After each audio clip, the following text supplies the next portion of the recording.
अल्लाह के कानून पे चल रहे हो, आप अल्लाह के सिपाही हो।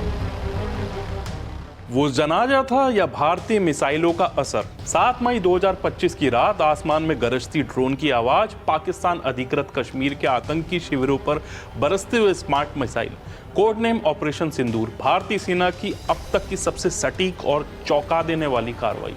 लेकिन असली कहानी तब शुरू हुई जब पाकिस्तान की फौज खुद आतंकियों के जनाजे में शामिल नजर आई, खुलेआम कैमरे के सामने।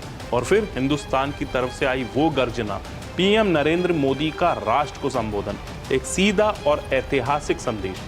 अब बात होगी सिर्फ और सिर्फ पीओके और आतंकवाद पर। ऑपरेशन सिंदूर क्या हुआ उस रात? भारतीय खुफिया एजेंसियों को कुछ हफ्तों पहले इनपुट मिला था कि मसूद अजहर, हाफिज सईद और उनके जैसे टॉप आतंकियों के करीबी पाकिस्तान में खुलेआम घूम रहे और नए फिदायीन हमले की प्लानिंग चल रही है। 7 मई को देर रात भारतीय सेना ने पीओके के आतंकी बेस कैंप्स पर दूसरी पीढ़ी के स्वदेशी ड्रोन और मिसाइलों से सर्जिकल स्ट्राइक की। लश्कर ए तैयबा और जैश ए मोहम्मद के कमांड सेंटर्स को ध्वस्त किया। और सबसे खास, भारत ने पहली बार ऑपरेशन को सार्वजनिक किया ताकि दुनिया देखे कि अब भारत चुप नहीं बैठता। इस ऑपरेशन में 100 से ज्यादा आतंकवादी ढेर हुए। मसूद अजहर का रिश्तेदार, हाफिज सईद के करीबी और कई आतंकी ट्रेनर मारे गए। पाकिस्तान का दोहरा चेहरा फिर उजागर। कुछ ही दिन बाद लाहौर में एक जनाजा होता है। किसका? उन्हीं आतंकियों का जो ऑपरेशन सिंदूर में मारे गए। लेकिन जनाजे में कोई और भी मौजूद था। पाकिस्तानी आर्मी के वर्दीधारी अफसर, खुद लश्कर का कमांडर हाफिज अब्दुल रऊफ, जो अब तक गायब था, वो मौजूद। मतलब साफ है, आतंकवाद सिर्फ पाकिस्तान की सरजमी पर नहीं, उसकी सेना के साथ मिलकर फल फूल रहा है। तब पीएम मोदी ने तोड़ी चुप्पी। 12 मई 2025 देश को संबोधित करते हुए प्रधानमंत्री नरेंद्र मोदी ने साफ कहा, भारत आतंक के खिलाफ अब ना तो झुकेगा ना रुकेगा। उनकी बातें सिर्फ बयान नहीं बल्कि नए भारत की नीति का ऐलान था। 5 बड़ी बातें जो मोदी ने कही। अब बातचीत सिर्फ पीओके और आतंकवाद पर ही होगी। भारत ने पहली बार विदेशी जमीन पर स्वदेशी हथियारों से हमला किया और वो भी सफल। ऑपरेशन सिंदूर भारतीय सैन्य ताकत का प्रदर्शन है, पूरी दुनिया देखे।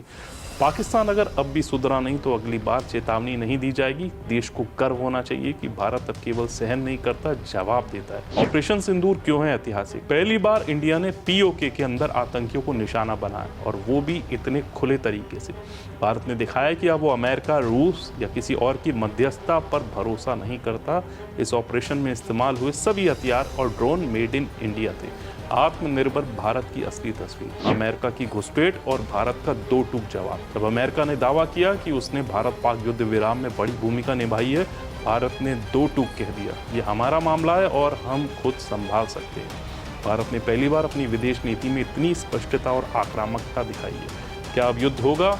नहीं, भारत ने युद्ध की शुरुआत नहीं की। भारत ने सिर्फ अपने दुश्मनों को ये दिखाया है कि अगर तुम छुपकर वार करोगे तो हम सामने से जवाब देंगे, और वो भी ऐसा कि पूरी दुनिया देखे। नया भारत, नई नीति। ऑपरेशन सिंदूर सिर्फ एक सैन्य कार्रवाई नहीं था, एक राजनीतिक और कूटनीतिक ऐलान था कि अब भारत ना झुकेगा ना रुकेगा। पाकिस्तान के जनाजे में शामिल होती उसकी सेना, भारत की मिसाइलों की गर्जना, प्रधानमंत्री का स्पष्ट संदेश, ये सब मिलकर बता रहे हैं कि अब भारत सिर्फ सुनता नहीं, बोलता भी और जवाब भी देता है। जय हिंद।